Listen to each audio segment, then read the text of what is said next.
ಶ್ರೀ ಪ್ರಭು ರಾಮಚಂದ್ರನ ಮೂಲ ವಿಗ್ರಹ ಕುರಿತು ಈ ವಿಡಿಯೋ. ಅಯೋಧ್ಯೆ ಮೇಲೆ ಮೊಘಲ್ ದೊರೆ ಬಾಬರ್ ಆಕ್ರಮಣ ಮಾಡಿದ ಸಂದರ್ಭ ಅಯೋಧ್ಯೆಯ ರಾಮ ಮಂದಿರದ ಅರ್ಚಕ ಶ್ಯಾಮಾನಂದ ಮಹಾರಾಜರು ಮೂಲ ವಿಗ್ರಹಗಳನ್ನು ಕಾಪಾಡಲು ಅಲ್ಲಿಂದ ವಿಗ್ರಹಗಳೊಂದಿಗೆ ತಪ್ಪಿಸಿಕೊಂಡಿದ್ದರು. ವಿಗ್ರಹಗಳೊಂದಿಗೆ ಜೋಪಾನವಾಗಿ ದಕ್ಷಿಣ ಭಾರತದ ಕಡೆಗೆ ಪ್ರಯಾಣ ಬೆಳೆಸಿದ ಅವರು ದಕ್ಷಿಣ ಭಾಗದ ಮಹಾರಾಷ್ಟ್ರದ ಪೈಠನ್ ಎನ್ನುವ ನಗರಕ್ಕೆ ಬಂದರು.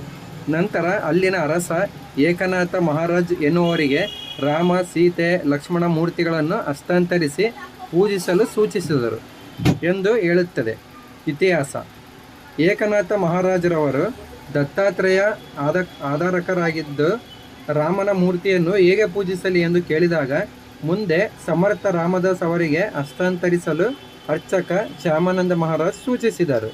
ಸಮರ್ಥ ರಾಮದಾಸ್ ಸ್ವಾಮಿ ದಕ್ಷಿಣ ಕ್ಷೇತ್ರಕ್ಕೆ ತೀರ್ಥಯಾತ್ರೆಗೆ ಬಂದಾಗ ಅಯೋಧ್ಯೆ ಮೂಲದ ಮೂರ್ತಿಗಳನ್ನು ಹರಿಹರದ ತುಂಗಭದ್ರಾ ನದಿಯ ದಡದಲ್ಲಿರುವ ಶ್ರೀ ಸದ್ಗುರು ಸಮರ್ಥ ನಾರಾಯಣ ಆಶ್ರಮದಲ್ಲಿ ಸ್ಥಾಪಿಸಿ ಇದನ್ನು ಪೂಜೆ ಮಾಡುತ್ತಾ ಬಂದರು.